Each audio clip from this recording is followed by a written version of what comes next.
Hollywood and ride it if you have not ridden it. If you have, you know pretty much that it's indescribable, and that's not hyperbole. If you've ridden it, you know that when you first rode it, you go, I got to ride it again because there's so much happening, I can't possibly absorb it all.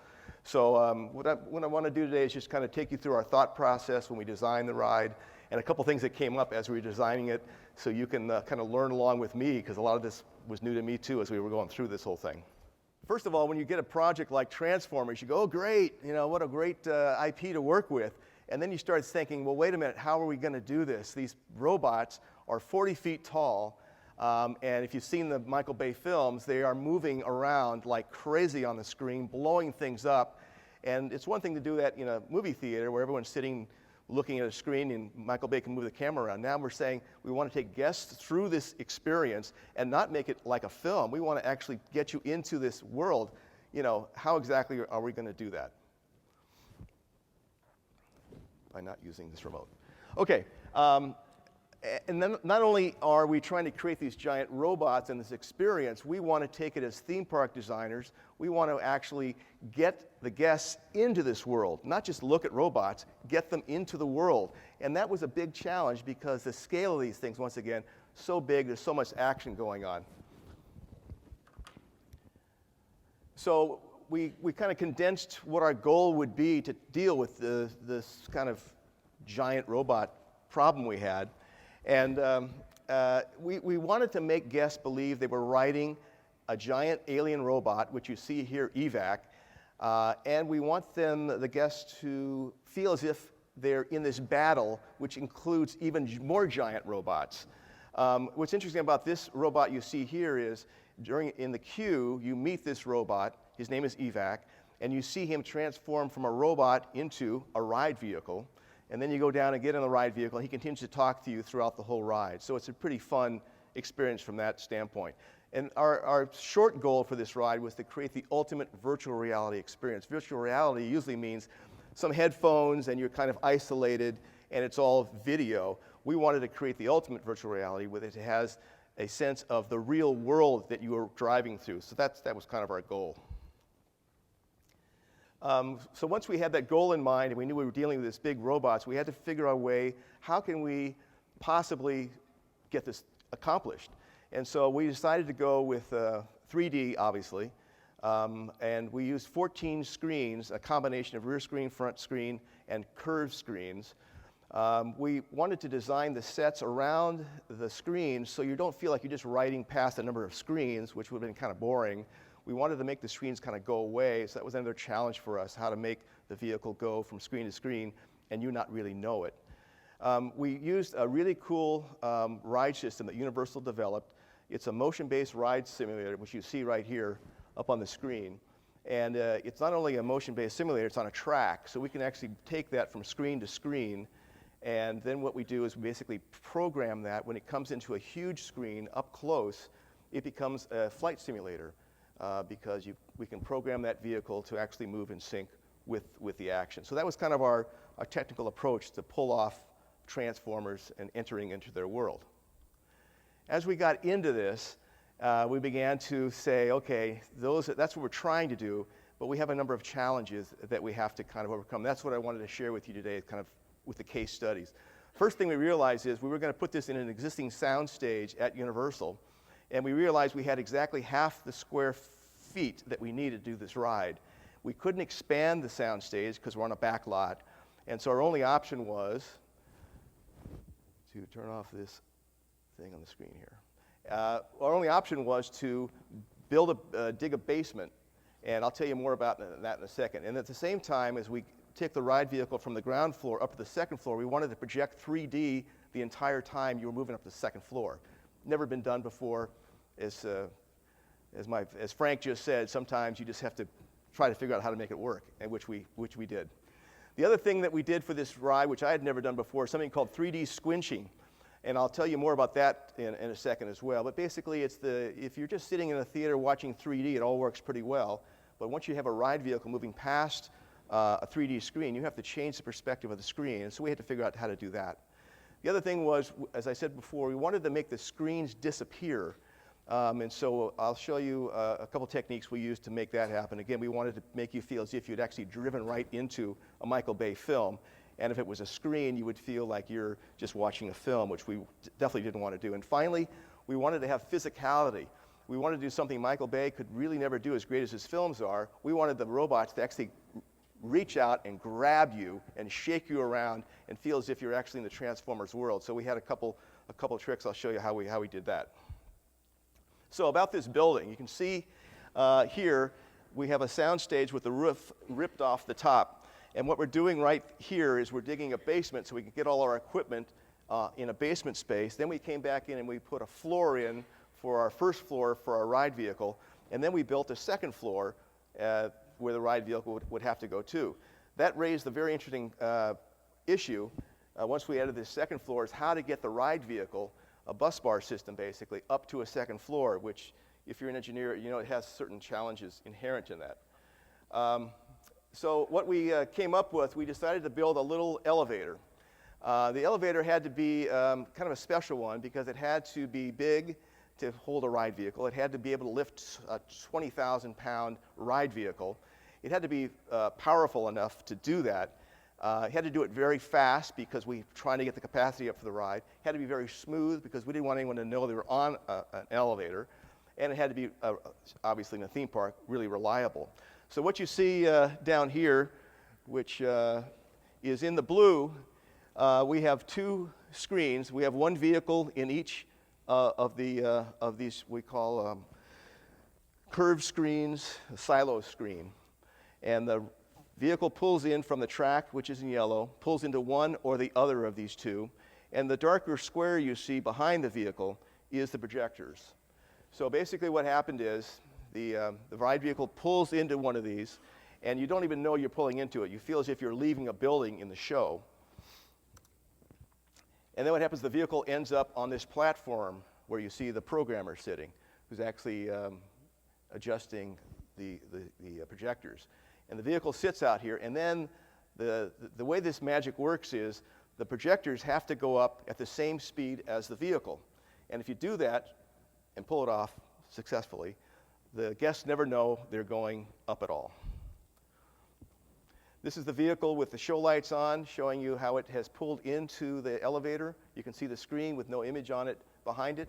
And basically what happens is that elevator is going to go up. The projector goes up at the same time with the image.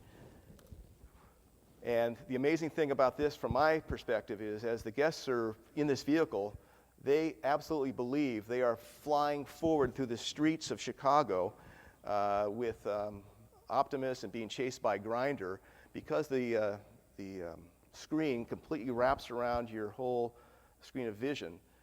It's a motion simulator, and you can do anything you want in that environment. So that was one of the first things we had to figure out, and it worked pretty well. The other thing I was alluding to before is this whole squinching idea. You know, 3D movies, you're sitting in the theater looking at the screen from only one perspective, and the cameraman is actually one that's moving your different perspective. Well, that doesn't work with a ride because the ride is going to go past the screen. So here's our scene 3. We have a loading dock in the back here, and that's AllSpark, and that's projected, obviously. And you can see some of our set work around. Now, if we were to project a conventional 3D film here that only had one perspective, you notice that AllSpark there is a Jeep behind it. As the ride moves through the scene, you would expect that Jeep not to be there anymore. So what we did, working with ILM, we actually created these 14-second clips that keep repeating each time a ride vehicle comes through and triggers the media. And it changes exactly the perspective. So as you ride through the scene, that perspective is changing in the 3D, so you really begin to believe that you're not looking at a screen anymore. You believe you're actually looking into this. And when you go and ride it and see it, you'll see how crisp and sharp it is that you actually start to believe it yourself. What I have here is I took a little clip from our previs just to show you how this squinching works, changing the perspective on the screen. What you're going to see is, this is just animation, of course, but what's interesting is the truck in the foreground, the truck cab, is actually a set piece, and the bed of the truck is actually in the media. So as you drive through, we work so closely with ILM to get the lighting just right in the media and in the sets. So as you go through that, it looks as if that truck is real, even though the back half of it is in 3D. Hey, glad you accepted the mission. I really hope you're ready for this. Put on your glasses. We need to grab the spark before the Decepticons get to it. Security breach. Level 2. Lockdown. This is bad. Decepticons! It's Ravage! Stop!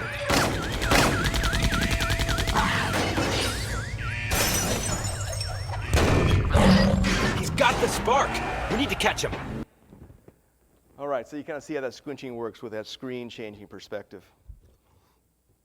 The other thing we wanted to do, I mentioned earlier too, is make the screens disappear, which is a tricky thing to do too, particularly when you have a number of different kinds of screens.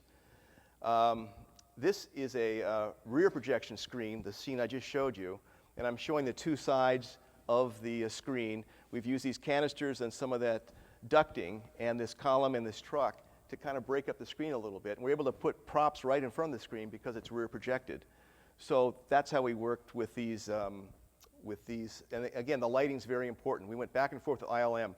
We'd have them change their lighting and their media to match our set. We'd go and tweak the set a little bit to make that match the media. They'd come out again and say, oh, we see how you changed the set. And so it's an iterative process to get it just right so you cannot tell the difference between the media and the set pieces itself. Here's a piece from still from ILM to show you how beautiful their work is, as you all know.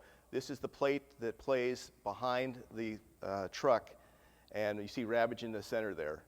And it's very hard once you get in this ride, for those of you who have ridden it, to tell where the edge of the screen ends and where the sets begin, because we've played games with putting what looks like sets into the media.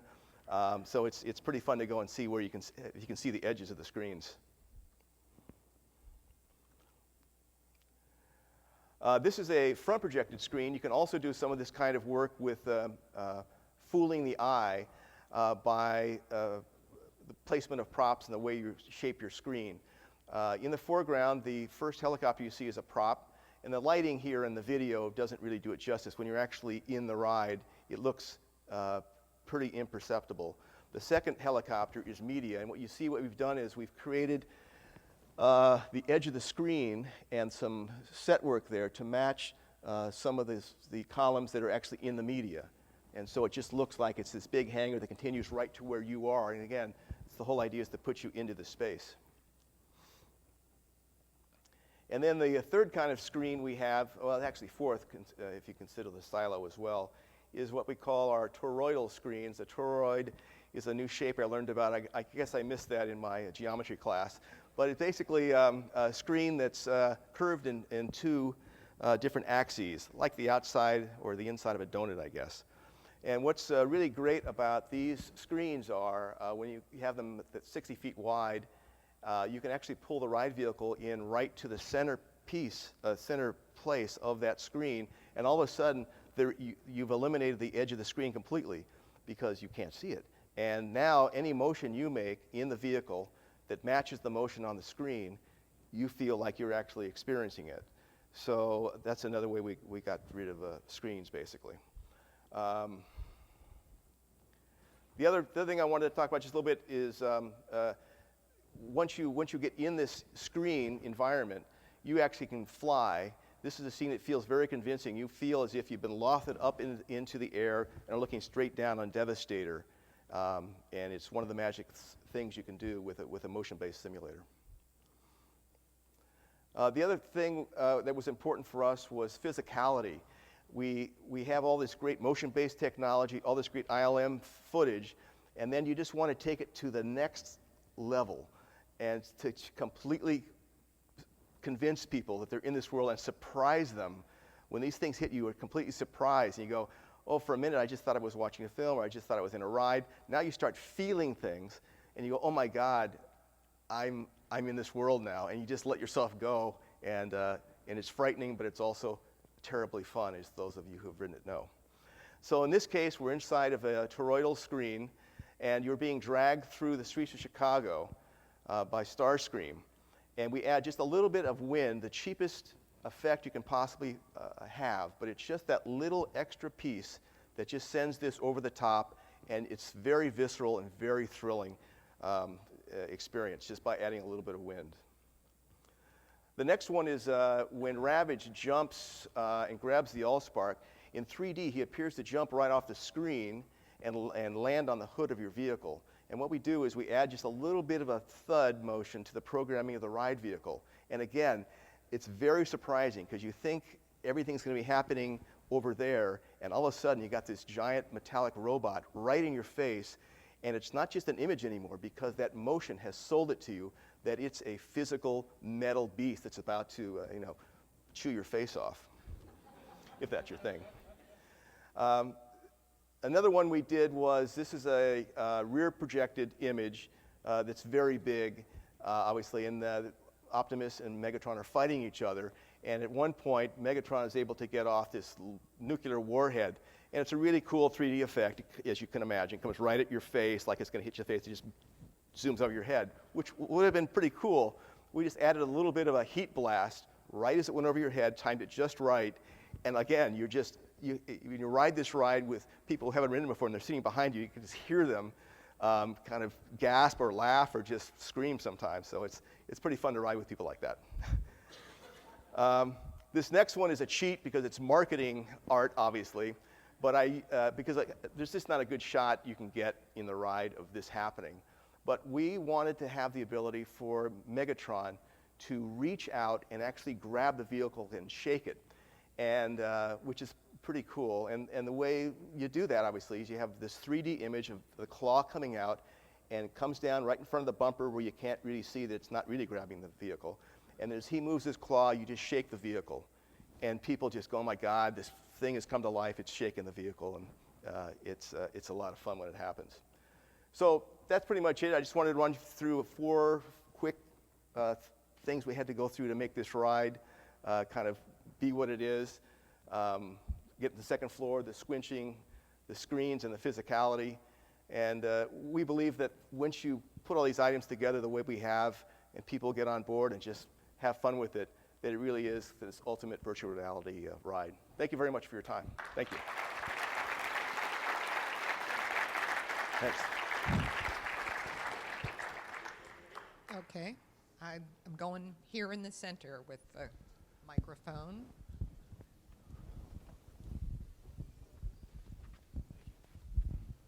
I really enjoyed your talk. Thank you. Thank you. Andy Garfield, Lightning in a Bottle. As a composer, I was curious if you could talk about the decision to not have any non-diegetic score on the attraction. I'm really been curious about that. Thank you. That's a good question. It came up a lot, actually. And our feeling was we were going for reality, and there's no music here right now. So there's no music in the Transformers world. Now, in a film, of course, they use that, maybe like we use a ride vehicle, to intensify the emotion of what's happening. So we just decided this is a battle scene with Decepticons. There's no musicians around playing any music. Although we do add some at the end, just as you get off the ride to kind of carry on that heroic feeling, if you will, and the fact that you were able to survive the ride. It's a nice thing. Hi, I was wondering if you could just speak to some of the challenges you faced in terms of syncing the motion-based ride system with the visuals, and kind of the process of that, and how much of that was done in previs versus just kind of guess and check when you got everything into the space. Right. Well, the technique for doing that actually starts off with very little technology. We actually build, believe it or not, a white foam core model. And we actually put someone on a little chair with rollers on the bottom, and we actually kind of push. That's the first thing we do. We just kind of push you through, and you're looking around to see what your sight lines are like.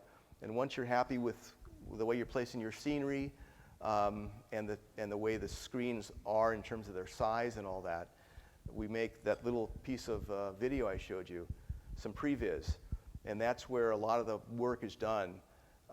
Making sure that the media is in sync with the ride vehicle. And really before ILM gets into some heavy rendering and design work, we know already almost every single angle and move that we want ahead of time. Of course, we make some fine tunes as we go through it, but pretty much that's the process. And then they start using that previs to lock in their camera movements, meaning their digital camera movements, so it's all in sync. And it's kind of iterative too, whether you're designing the ride vehicle movements first or the media first. Sometimes you come up with a great idea you want to do with the ride vehicle and you make the media follow the ride.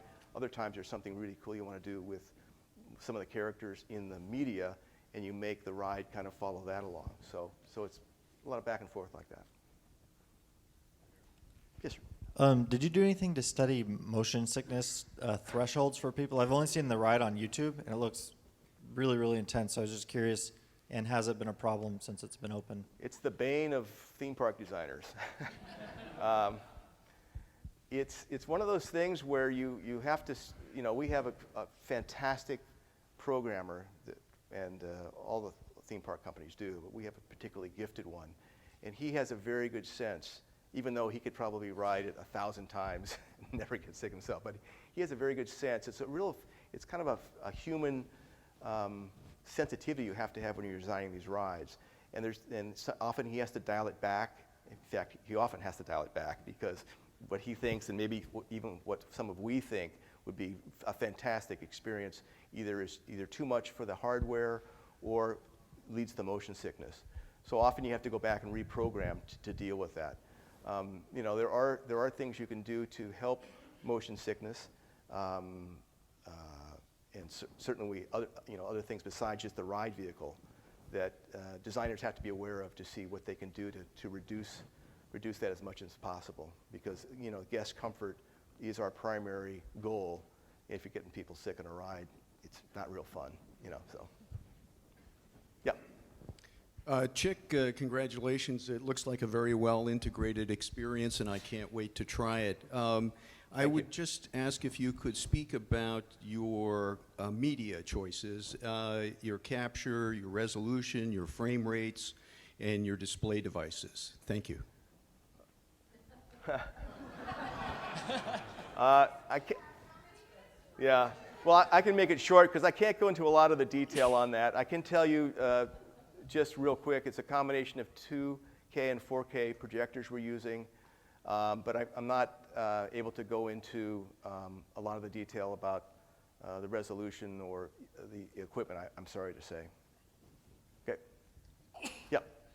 So you pride yourself on blurring reality and illusion by pushing these props right up to the screen or having them extend into the screen. Early on, how did you decide what are we actually going to build and what's going to be part of the media? Well, the first thing was obviously a story. If you're doing Transformers, there's something to do with the AllSpark, obviously. I mean, a Transformer story almost writes itself to a certain degree. You have the Decepticons who are trying to get the AllSpark, and you're trying to keep it away from them. So that kind of happens pretty quickly. And then it's just a matter of adding that little twist, which we just felt was so right for this attraction, of actually being able to see a Transformer transform right before your eyes in the pre-show and the queue into this ride vehicle that you go get on. We just thought that was fantastic. And to have that Transformer keep talking to you as you're going through the ride. So that was a key point for us. And in terms of the events you go through, just being chased by Decepticons, where would you want to be chased? You just come up with ideas of where it'd be fun to be. It'd be fun to be chased down a street. It'd be fun to be chased down through the subways. It'd be fun to be somehow blown up into the sky. That's one of the great things about what we do for a living. You just sit around coming up, like again Frank said, you just start doing all these impossible things, then you figure out how do you do them. You get blown up in the sky, you end up on top of a high-rise building, and then you fall off the building and just things you could never survive in real life. And so that's all. You're trying to make up these impossible, incredible experiences you can do only in a theme park. So.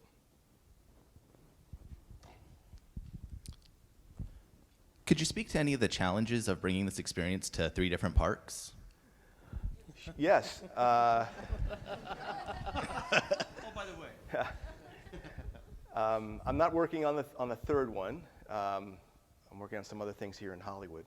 But I was able to work on the first 2. And the one thing that came up is every time you're going into an existing building, there's all kinds of challenges about where columns are and trying to fit a ride system and a queue into a building. So that's the first thing. But the more important thing is new technology is coming up all the time. And we had a unique situation where, believe it or not, these two, Singapore and Hollywood, only opened about 6 months to a year after one another. But a great new 3D technology came out right between the two of them.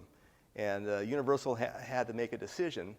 Do you just go with the technology you put in Singapore, which was the Polaroid system, or do you go with this new technology, even though you don't have it in your budget, and you're going to have to work like crazy to change all your filters out, change all your lighting, change all your media because the color's wrong now.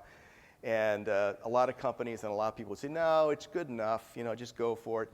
And I was quite frankly surprised that Mark Woodbury and Thierry Koo said, absolutely, we're going to go with the best, latest 3D technology, and we're going to change it all. And of course, the accountants at Universal Studios Hollywood were not too amused, but when you ride the ride and see it, I think you'll all be amused when you ride it. So those are the kinds of things that happen.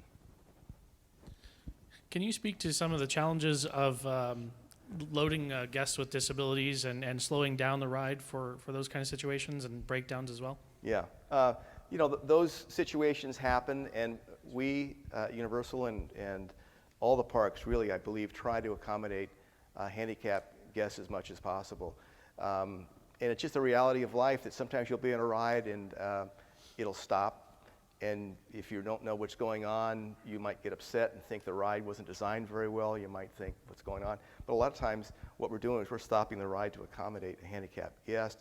And unfortunately, you can't always design these rides because they're so complicated to be absolutely seamlessly adding handicapped people and taking them off. So that's just something that we do, and if it's something that a handicapped person goes on, really has a great time, and has a, you know, for us, that's a really great feeling. So. A problem that we all are starting to see is every guest comes into the park with a cell phone now, and they spend so much time looking at that cell phone. And what I've noticed from looking at your queue is the queue does a really good job at engaging people and getting them to pay attention to the media. And was there any conscious decision on you guys? Did you have any discussions based on that, or anything that was meant to pull people in like that? Well, the queue is really important. As you know, designing theme parks, you can't really tell any story in a ride usually. So the queue gives us an opportunity to entertain the guests while they're waiting to get on a ride. And so we, again, felt so fortunate to be able to use the Michael Bay look of the films he established, and we just applied that to a space you could walk through. You can walk through Nest. You can, and if you don't know anything about the Transformers, you can learn all about the Decepticons, all about, you know, all the characters and all that, and learn your mission, and also meet this this character Evac, and learn about the fact you're going to get on him. But thank you for the comment about the queue.